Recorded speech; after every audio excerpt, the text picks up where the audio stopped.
안녕하세요. 자, 저번 시간에 우리 조선에 대해서 들어갔었죠. 조선에. 그런데 이제 학습지 11페이지에 분량이 좀 있다 보니까 앞부분과 뒷부분을 잘랐었습니다. 그래서 이번에는 11-2강이에요. 똑같이 학습지 11, 그다음에 교과서 56에서 59쪽 보면서 함께 수업을 하면 되겠습니다. 그래서 학습지 11페이지 윗부분 여러분들 봤던 데 보면은 그래서 조선의 건국, 그 다음에 어떤 성리학적 질서에 대한 이야기, 그 다음에 법치국가 토대 마련하기 위해서 두 가지 얘기했었죠. 하나는 어떤 왕권과 재상권이 갈등하는 사이에서 의정부 서사제, 6조 직계제가 번갈아 시행되었던 모습, 그 다음에 두 번째 법치국가의 기준이라고 할 수 있는 법전, 경국대전이 편찬되는 모습, 이 두 가지 살펴봤었습니다. 자, 그러면 오늘은 본격적으로 뭘 볼 거냐면 학습지 11페이지 아래 한번 볼까요? 중앙통치체제, 그 다음에 뒷면에 보면 지방행정제도, 그 다음에 관리선발제도, 네, 마지막으로 어떤 그 외란 이후에, 즉 조선 후기에 중앙통치제도가 어떻게 변화하는지에 대해서 하나하나 조목조목 살펴보는 시간을 가져보도록 하겠습니다. 자, 그래서 오늘 두 번째 시간 한번 이제 시작해 보도록 하겠습니다. 자, 3번 제목이 이제 유교 정치의 구현을 추구한 중앙통치체제라고 되어 있고요. 그럼 이제 조선의 중앙통치제도에 대해서 한번 살펴보는 겁니다. 자, 왕이 있고요. 저번에 우리가 의정부 서사제와 육조직계제에 대해서 이야기를 할 때 국정을 총괄하는 의정부라고 하는데 얘기를 했었고 2호 예병형 공의 6조 얘기했었습니다. 정책을 집행한 곳이라고 얘기를 했었죠. 자, 그런데 자, 한번 볼게요. 의금부, 승정원, 홍문관, 사원부, 사관원. 홍문관, 사원부, 사관원을 합쳐서 3사라고 부른대요. 춘추관, 성균관, 한성부. 여기는 어떤 기능이 있는 건지, 그리고 성균관은 설명하지 않아도 얼추 약간 상식적으로 알고 있는 부분이 있죠. 그래서 여기는 어떤 기능을 하는지만 알면 되는데, 자, 요 윗부분은 조금 더 구체적으로 기능들에 대해서 한번 살펴보고 선생님이 고려의 중앙통치제도와 또 어떤 차이가 있는지 또 한번 설명을 해보도록 하겠습니다. 그러면 요 그림 여러분은 선생님 이제 표로 넘어갈 건데 여러분들은 옆에 그림 그대로 놓고 볼 수 있죠, 학습지에서. 자, 그러면 한번 설명을 시작해 보도록 하겠습니다. 자, 국정을 총괄하는 기구입니다. 고려에서는 이성육부 중에 제일 높은 국정을 총괄하는 중서문화성이죠. 문화로 시작을 해버리니까 갑자기 잠깐 뇌정지가 왔어요. 자, 중서문화성이 있었죠. 중서문화성. 자, 국정을 총괄하는 기구로 조선에서는 다시 한번 써보도록 하죠. 저번에 얘기를 했었죠. 의정부가 있습니다. 자, 의정부에는 뭐 밑에 관리들도 있지만 의정부는요 기본적으로 굉장히 그 안에 있는 모든 관리들이 다 높은 품계의 관직을 가지고 있는 사람들입니다. 그 중에서도 이 재상들이라고 할 때 뭐 많은 재상들이 있겠지만 최고의 재상이라고 하는 그 뭐라고 해야 될까? 조선의 삼정승이라고 하는 사람들이 있죠. 영의정, 우의정, 좌의정이 모두 의정부의 직책들이죠. 이렇게 국정을 총괄하는 기능을 하고 있는 재상들의 합의기구인 의정부라고 하는 기구가 있었고요. 그러면 이 의정부라고 하는 곳에서 정책을 심의하고 오케이 시행하자라고 결재를 하면 의정부가 직접 나가가지고 일을 하는 게 아니죠. 즉 그 정책이 어떠한 부서의 일인지 내려주면은 그 부서의 일에 맞게 실제 정책 집행을 담당하는 곳이 6조입니다. 6조. 그래서 조로 바뀌었지만 고려에는 6부가 있었죠. 자, 보면 이 2조, 여기는 인사권, 관리 인사권을 담당하는 곳이고요. 호조 같은 경우에는 여기는 재정, 회계 이런 것을 담당하는 곳입니다. 국가에서 제일 중요한 또 경제적인 부분을 담당하고 있는 곳이죠. 예조 같은 경우에는 외교부로서의 역할도 하게 되고요. 아까 국가 간의 이제 예법 이런 것들. 자, 병조는 병자가 들어있는 거 보니까 일종의 지금의 국방부라고 생각을 하면 되겠네요. 자, 그다음에 형조 같은 경우에는 형법을 집행하는 지금의 일종의 법무부라고 보면 되겠고, 공조 같은 경우에는 뭐 국토교통부? 예를 들면 뭐 이거 토목사업이나 건축사업 뭐 이런 이야기들을 하게 되는 곳이라고 생각을 하면 되겠습니다. 그래서 의정부 6조라고 하는 곳에서 이제 국정 총괄하고 정책 집행을 담당하는 걸 볼 수 있는데요. 자, 이제 여기서부터가 여러분들이 처음 듣는 사람도 있고 뭐 여러 번 역사 수업을 들으면서 이제 귀에 익은 것도 있고 처음 듣는 것도 있고 할 겁니다. 자, 한번 보도록 하겠습니다. 자, 국왕직속의 특별사법기구. 자, 보겠습니다. 일단 써볼게요. 의금부라고 하거든요. 의정부랑 헷갈리지 마세요. 의금부라고 합니다. 국왕직속의 특별사법기구입니다.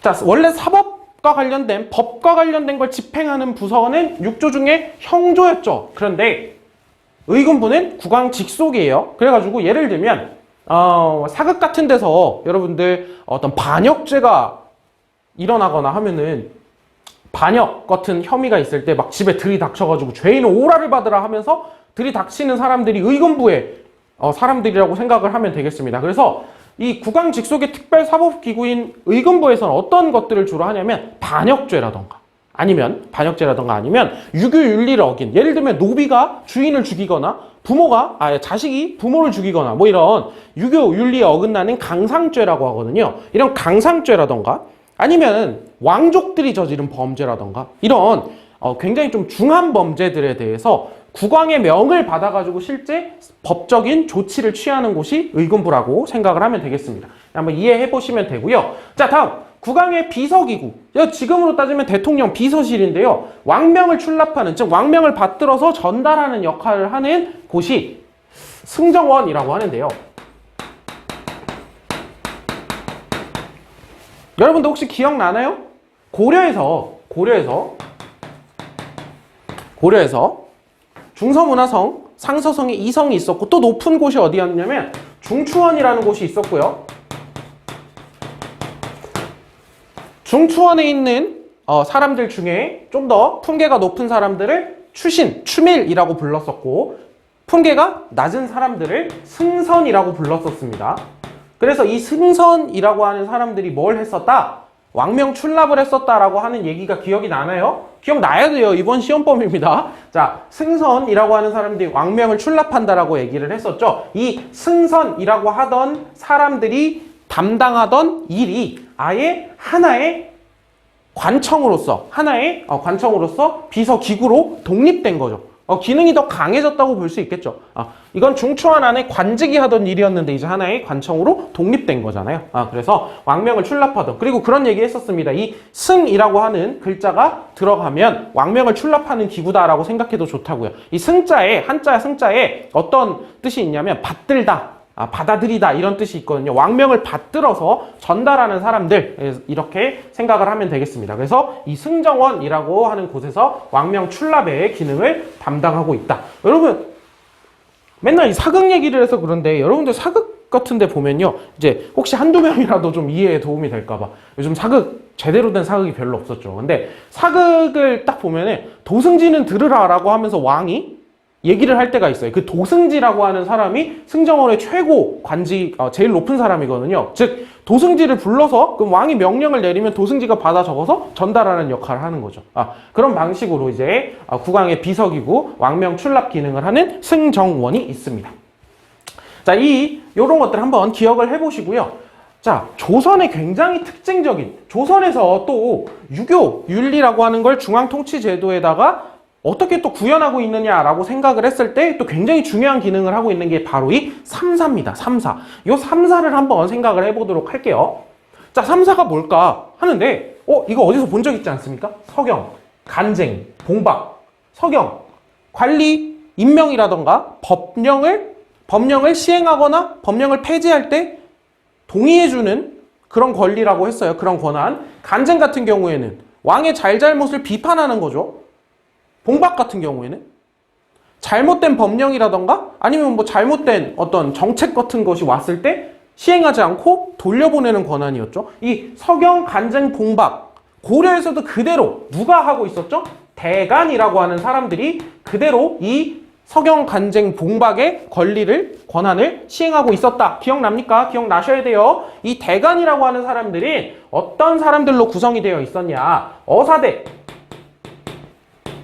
이 어사대라고 하는 관청은 관리의 비리를 감찰하는 곳이었죠. 어사대의 관원들과 또 어떤 사람들 중서 문화성의 낮은 낮은 관직을 가진 사람들 우리가 뭐라고 불렀었냐? 낭사라고 불렀습니다. 이 낭사라는 사람들, 이 둘이 함께 대간을 구성하면서 이 대간이 서경, 간쟁, 봉박의 무슨 기능?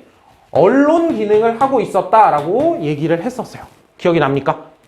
근데 조선에서는요. 자, 이 어사대라고 하는 것이 똑같이 어디서 하고 있어? 관리 감찰, 비리 감찰. 그렇죠? 관리를 감찰하고, 오늘 오타인 줄 알았어요. 여기에 이제 이렇게 콤마가 있으면 좋겠죠? 관리들을 감찰하고, 관리들의 비리를 감찰하는 역할을 하는 게 이 어사대였죠. 근데 이 어사대를 요걸로 바꾸고 조금 더 고려에서보다 품계를 더 높여요. 더 높은 관청이 된다고요. 그게 뭐냐면 사헌부라는 곳입니다. 사헌부라고 하는 곳이고요. 사헌부. 자, 그 다음에 요 낭사라고 하는 사람들을 어떻게 또 분리를 시키냐면요. 중서문화정이 없어지는 과정에서 이 낭사를 또 분리시키고 독립시킵니다. 그래서 봐봐요. 간원.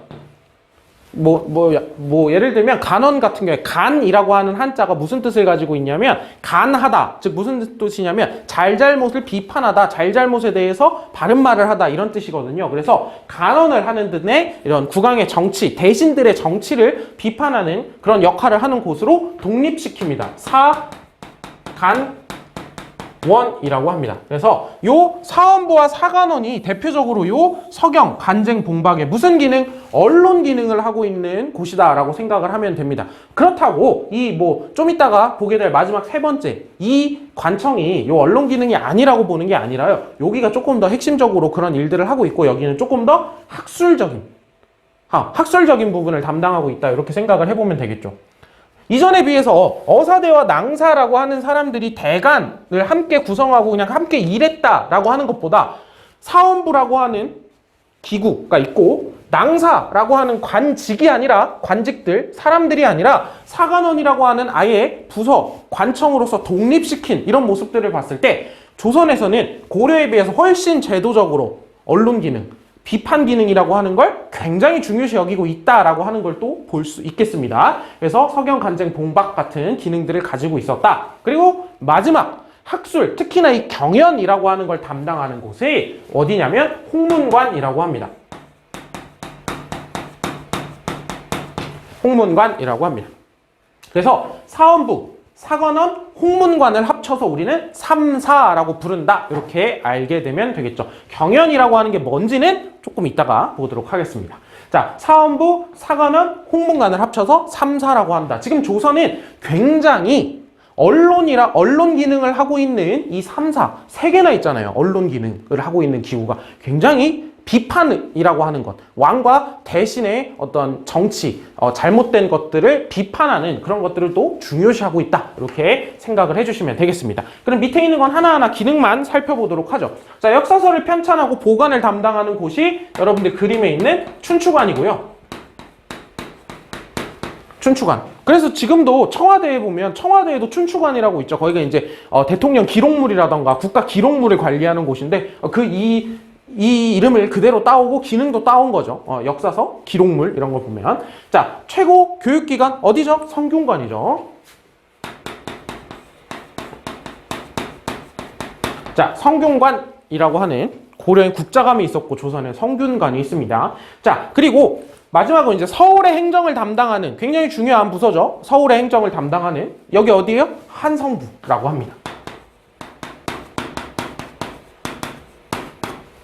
한성부.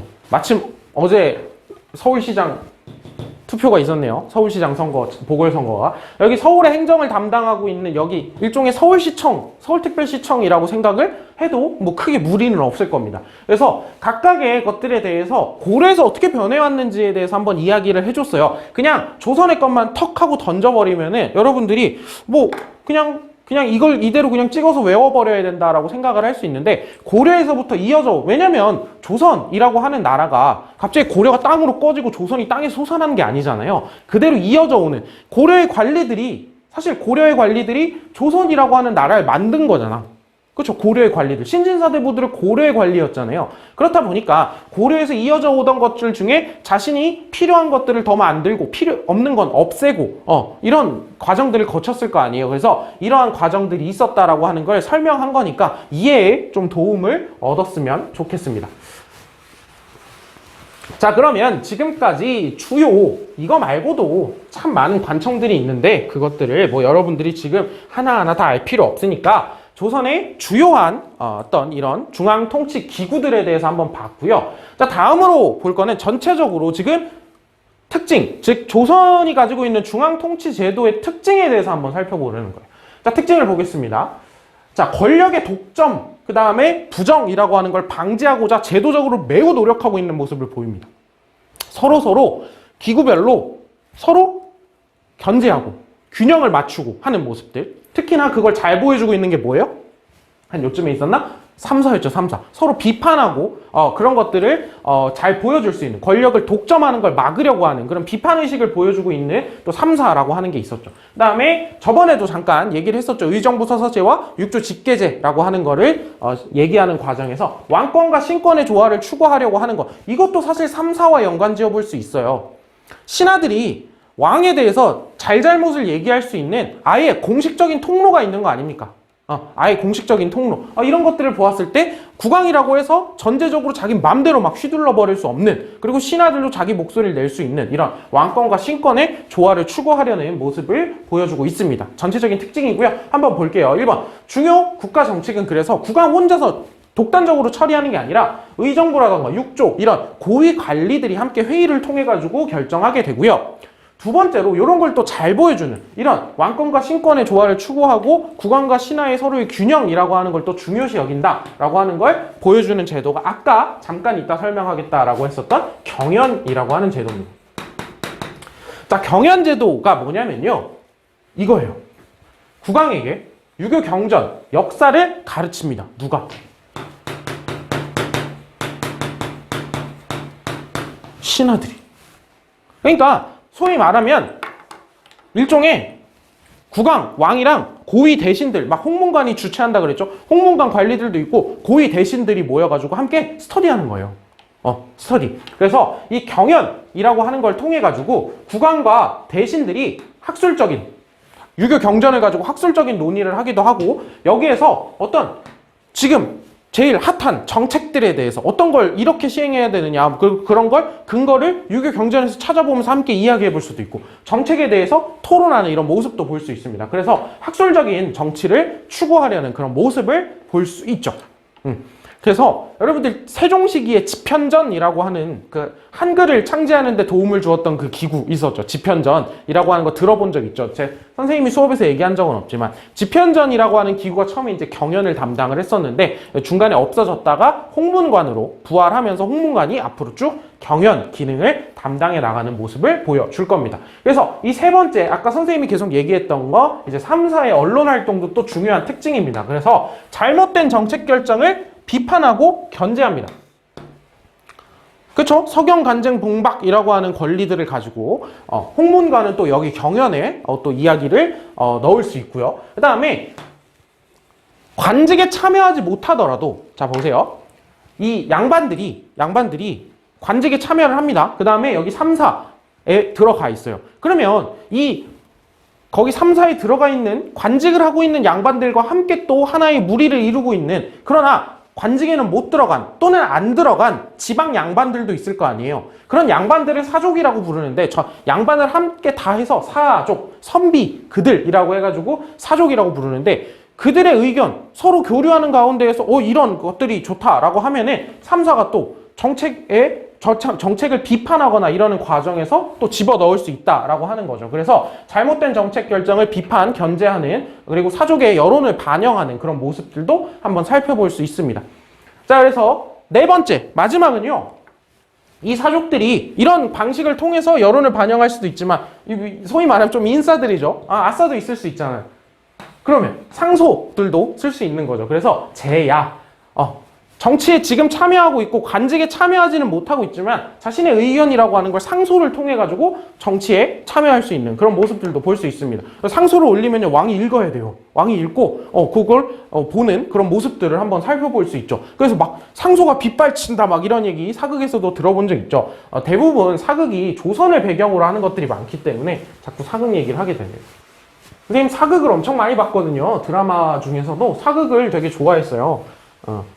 근데 그래가지고 이제 여러분들 옛날에 과거 불과 몇 년 전 정도만 하더라도 굉장히 이제 또 좋은 사극들이 꽤 있었는데 한동안 진짜 이제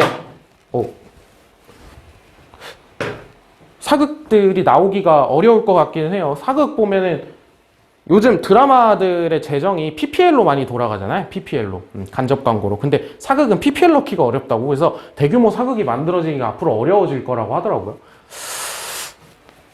아쉬운 일입니다. 자, 우리가 지금 이제 중앙통치 조직까지 살펴봤고요. 그럼 이제 조선의 지방행정 조직에 대해서 한번 살펴보도록 하겠습니다. 자, 지방행정 조직의 정비 보면 자, 평안도, 함경도, 황해도, 강원도, 경기도, 충청도, 전라도, 경상도 다 지금의 이름 그대로네요. 그리고 몇 개입니까? 하나, 둘, 셋, 넷, 다섯, 여섯, 일곱, 여덟 8도네요. 고려에서는 5도 양계였죠. 그리고 도라고 하는 건 일반행정구역, 계라고 하는 건 군사행정구역이었고, 그러니까 이원화되어 있었죠. 국가에서 이제 두 개로 나눠놨던 거야, 필요에 의해서. 근데 여기 이제 어떻게 된 거야? 일원화됐네. 하나로 훨씬 더 통일적이어진 그런 모습을 살펴볼 수 있죠. 이런 것들을 한번 생각해 보면서 과연 고려와 이전과 비교해서 조선의 지방행정 조직은 또 어떤 특징을 가지고 있을까 한번 살펴보도록 하겠습니다.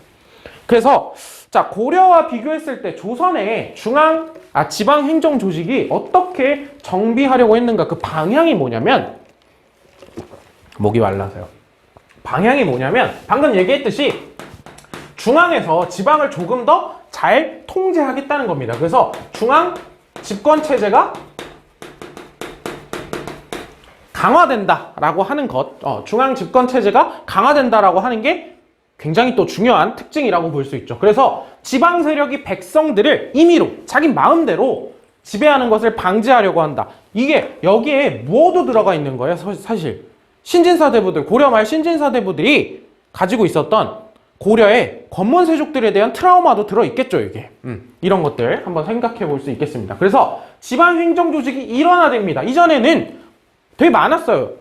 사실 그 다음에 개도 있었고요. 도 밑에 보면은 막 되게 여러 가지들이 있었거든요. 엄청나게 많아요. 일일이 얘기할 수 없게 도호부 이런 것들도 있고. 근데 이 지방행정 조직을 대체로 조선에서는 일원화합니다. 특히 가장 큰 지방행정 조직 이름이 도라고 하나로 합쳐지게 되죠. 그래서 팔도라고 되고요. 팔도에는 관찰사라고 하는 관직으로 파견을 하게 됩니다. 지금으로 따지면 도지사 같은 거예요. 관찰사를 파견을 하게 됩니다. 그래서 도 밑에 이 군현들이 있겠죠. 이 군현들의 수령이 파견되는데 지방관이 이 군현에 있는 수령들 전체를 지휘하고 감독합니다. 그러면 고려에서는 도랑 개에다가 파견 안 했냐? 파견했어요. 특히 도끼리 한번 비교를 해봅시다. 도에다가 쓸 필요는 없습니다, 여러분들. 교과서에 나오지 않고 현재 교육과정에서 가르치진 않으니까.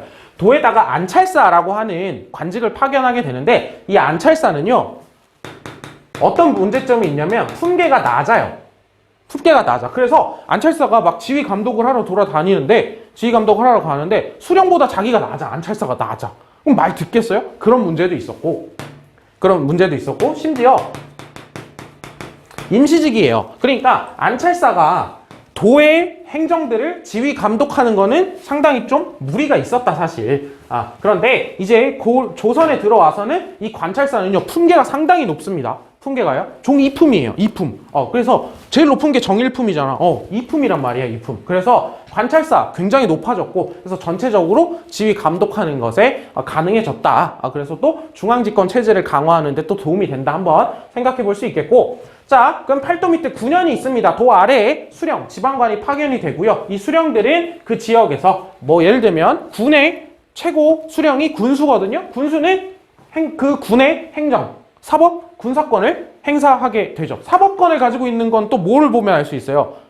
옛날 소설이나 사극이나 이런 거 보면은 옛날 소설들, 조선시대 막 이런 보면은 사람들이 억울한 게 있으면 누구한테 가요? 사또한테 가죠.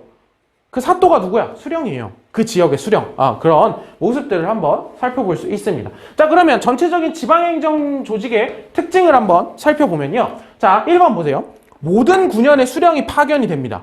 오, 고려와 많이 달라졌네. 고려와 많이 달라졌어요. 자, 고려 한번 생각해 볼게요. 고려에는, 군현에는 두 가지가 있었습니다. 하나, 지방관이 파견되는 주현. 지방관이 파견되지 않는 속현이 있었고, 결국 이 속현은 주현에 딸려 있죠. 그래서 속현의 기본적인 행정 같은 것들은 향리가 담당을 하지만 결국 속현은 주현에 딸려 있습니다. 지방관이 파견되고 파견되지 않고 이런 차이가 있었죠. 그러면 조선에서 모든 군현의 수령이 파견된다? 결국 뭐가 없다? 속현이 없어졌다. 이렇게 생각하면 되겠죠. 속현이 없습니다. 이제 모든 곳이 일종의 주현이 된 거죠. 그러니까 따로 주현이라고 부를 필요가 없는 거지. 모든 군현이 주현이 된 거니까. 자, 다음으로 두 번째. 방금 얘기가 잠깐 나왔었는데, 자, 봐봐. 중앙 전체에서 지방 행정 조직을 꽉 잡고 결국 중앙집권 체제가 강화되어 가고 있는 상황이에요. 모든 군현에 지방관이 파견되고 있고요. 그 지방관들이 가지고 있는 권한이 상당히 강합니다. 그러면 고려 때부터 이어지고 있었던 그 지방에서 사실상 그 지역에서 계속 살면서 실권을 가지고 있었던 누구? 향리들. 향리들은 어떻게 될까요? 중앙집권 체제가 강해지면서 향리들의 힘은 오히려 약해지겠죠, 이제. 향리들의 힘은 약해질 겁니다.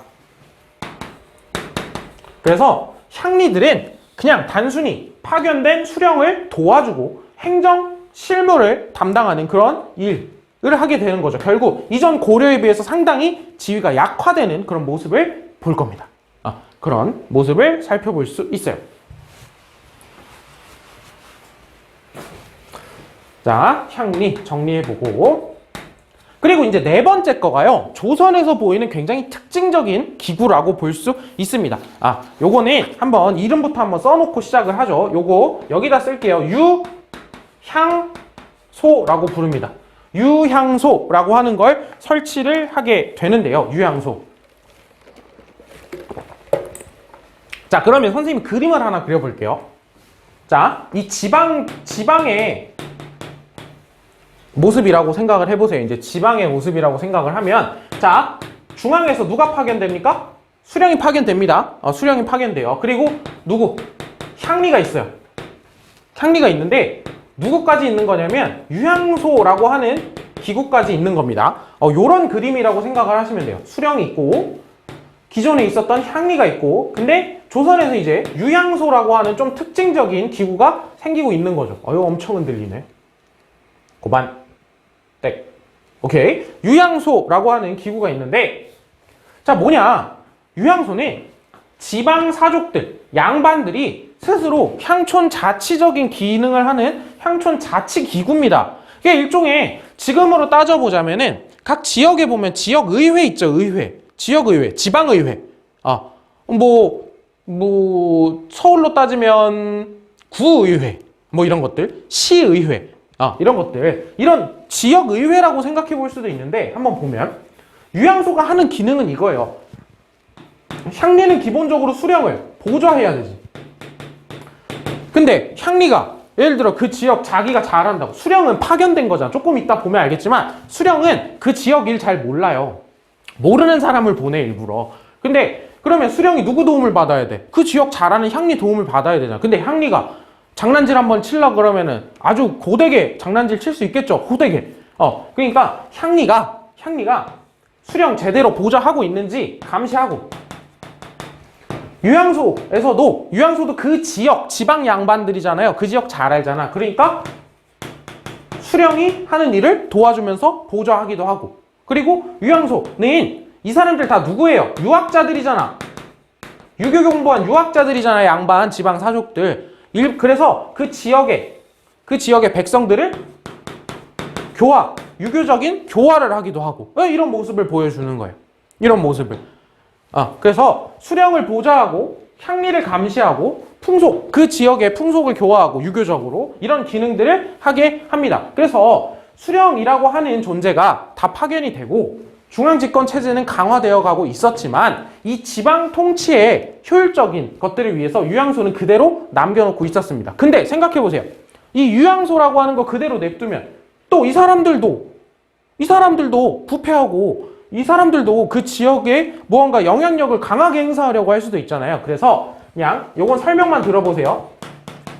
각 지역별 경제소가 있어요. 서울에 존재하는 곳이다. 이런 서울에 있는 곳. 그래서 이 경제소라는 곳이 있어서 유양소가 또 일을 잘하고 있는지 요양소도 나름대로 일을 잘하고 있는지 이런 감시를 하는 기구도 있습니다. 혹시 궁금할까봐 얘기한 거예요. 그래서 요런 구조로 돌아가고 있었다라고 생각을 하면 돼요. 그러니까 사실 생각해 보세요. 지방 양반들이 가지고 있는 그 지역에서의 권한, 입지라고 하는 거는 컸겠어, 작았겠어? 당연히 크겠죠. 당연히 크겠죠, 엄청나게. 그런 모습들, 그리고 이런 모습들은 조선 후기에 가면 많이 바뀌게 될 겁니다. 조선 후기에 가면요. 그래서 요거 유양소라고 하는 것들이 이런 기능들을 하고 있었다. 잘 기억을 해줘야 돼요. 그래야 조선 후기에 어떤 게 바뀌는지 알지. 그러니까 잘 한번 기억을 해 놔보도록 하겠습니다. 자, 그럼 다음으로 넘어가 보도록 하죠. 자, 5번째, 관리 선발과 인사관리 제도입니다. 고려에서와 마찬가지로 조선에서도 관리 선발 제도의 핵심은 뭐겠어요? 과거제겠죠. 자, 그런데 이제 이 관리 선발에서 개인의 능력을 중시하는 방향으로 갑니다. 개인의 능력을 더욱더 고려보다. 그래서 과거가 더욱더 중시가 되고요. 음서나 천거도 실시는 되지만 과거가 훨씬 더 중요시되는, 고려에서보다 훨씬 더. 그래서 이제 이 음서라고 하는 게 이름이 고려에서는 문음이라고 바뀌고요. 고려에서는 오품부터 가능했죠. 오품, 관직 중에. 여기 조선에서는 이품부터 가능해요. 무슨 말이야? 상한을 훨씬 높여가지고 문음을 하기가 더 어렵게 만든 거죠. 문음을 하기가. 그리고 이 문음으로 나아가면요, 고려보다 훨씬 더 어려워요. 뭐가? 더 높은 관직을 가는 것 자체가. 훨씬 더 어려워요. 그래서 사실상 어찌되었든 고위관직으로 가려면 과거를 볼 수밖에 없게 보도록 만들어 놓은 거죠. 그래서 과거라고 하는 것이 훨씬 더 중요시 되는 모습을 볼 수 있습니다. 자, 그러면 과거제도를 간단하게 한번 살펴보면요. 과거제도는, 자, 고려에서는 과거에 뭐가 없었냐면 무신들을 뽑는 누가 없었다? 뭐가 없었다? 묵과가 없었죠. 근데 조선에서 뭐가 생겨요? 묵과가 생깁니다. 묵과를 제도화하게 되고요. 대신에 고려에서 뭐가 있었어요? 승려들에 대해서 실시하는 승과가 있었죠. 조선은 불교, 성리학 국가잖아요. 승과 같은 거 없고요. 문과, 묵과, 잡과 그대로 실시되고요. 묵과가 신설되었다. 이렇게 생각을 해주면 되겠고, 관리 선발과 인사관리 제도에서 이 인사 공정성을 위한 노력들, 조선도 상당히 노력은 하고 있습니다. 자, 보세요. 오품 이하 관리를 관직에 임명할 때 이렇게 합니다. 왕이 쟤 임명해. 이거 안 돼요. 왕이 인사권을 가지고는 있지만 먼저 뒷조사를 하는 거야. 싹. 얘가 어떤 애인지 한번 보는 거예요. 그래가지고 동의를 해줘야 돼요. 우리는 그 권리를 뭐라고 해요? 서경이라고 하고, 이거 어디서 실시한다 그랬어? 사관원 사원부 이런 3사 쪽에서 실시한다라고 분명히 얘기했었습니다. 이게 바로 서경이에요. 서경을 실시하는 모습 살펴볼 수 있어요. 그래서 딱 어울리지 않아요? 특히 사원부 같은 경우에는 관리를 감찰하는 곳이잖아. 한번 조사하는 거지. 한번 조사하는 거죠. 그래서 서경을 실시하는 모습. 그리고 두 번째로 지방에 관직, 지방관을 보낼 때 실시했던 겁니다. 상피제라고 하는데요. 서로 피하는 제도예요. 그래서 가족이나 가까운 친인척과 같은 관서에 근무하지 않는다. 요건 중앙직에서의 상피제에 대한 얘기고요. 최대한 이렇게 하려고 하는 거지. 그 다음에 출신 지역의 지방관에 임명하지 않아요. 지금은 예를 들어 내가 경상도 어디 출신, 내가 부산 출신이라고 해서 부산 간다고 뭐 엄청나게 막 자기 세력이 있고, 물론 자기가 아예 모르는 지역에 가는 것보단 낫겠지. 그럼에도 불구하고 지금이랑은 조선에서는 비교할 수가 없어요. 완전 자기 세력이라고 하는 게 자기 지역을 중심으로 이루어져 있기 때문에. 그래서 자기 지역에 내가 지방관으로 가면 그 지역에서 자기 임기 동안에 거의 모든 걸 할 수 있잖아요. 그 지역에서.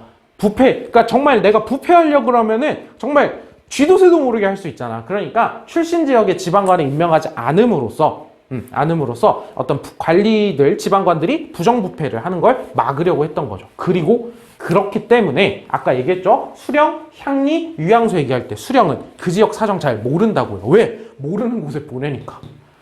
모르는 곳에 보내니까요. 그런 생각들도 한번 해보면 되겠습니다. 공정성을 위한 노력들, 조선에서 이런 것들도 열심히 노력을 하고 있었다라고 생각을 해보면 되겠습니다. 자, 지금까지는 조선의 통치 조직 전체에서 한번 어떤 부분을 본 거냐면 초반에 통치 제도가 정비되는 과정에서 조선이 초기에 가지고 있었던 그런 조직들에 대해서 한번 쭉 살펴본 겁니다. 그런데 전에 얘기했죠. 조선은 외란, 호란, 양란이라고 하는 걸 중심으로 굉장히 많은 변화를 겪게 된다고요. 중앙 통치 조직, 정치 조직에서도 마찬가지입니다. 우리는 그러면 외란 이후에 어떠한 중앙 조직의 변화가 있었는지를 잠시 후에 한번 살펴보도록 하겠습니다. 자, 그럼 한번 살펴보도록 하겠습니다. 자, 외란 이후에 그러면 빈칸을 채워놓고 이름부터 알고 가야겠죠. 어떤 기구의 기능이 강화되냐면 비변사라고 하는 이름의 기구의 기능이 상당히 강화되는 모습을 보입니다. 언제 이후? 외란 이후에 특히 이제 그러니까 결국 조선 후기에 대한 이야기인 거죠.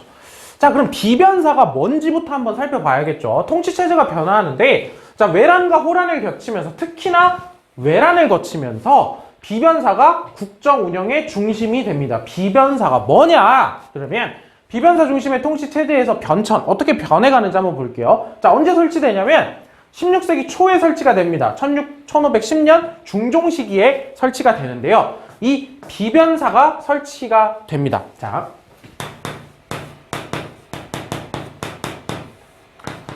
자, 보세요. 기구인데요. 정치기구인데 방비, 준비를 하는 곳입니다. 무슨 일을? 변방의 일을. 변방. 국가가 있으면 국가, 변방, 국경지대, 변두리의 일들을 방비, 준비하는, 대비하는 그런 기구예요. 뭐냐면 결국에 봐봐. 삼포외란이라고 하는 결국 뭔가 외와 일본과의 관계 문제가 있으면서 이런 비변사가 설치된 거잖아요. 즉 뭐냐면 위쪽 국경에 있는 여진족이라던가 아래쪽에 있는 일본들과의 관계에서 군사적 대비를 하기 위해서 만들었던 처음에는 임시기구예요. 이런 일이 발생하면 그 발생한 일에 대해서 어떻게 처리할지 논의를 하고 그리고 일이 끝나면 사라지고 이런 처음엔 임시기구로 설치를 한단 말이야. 그런데 16세기 중반이 되면 어떻게 된대요?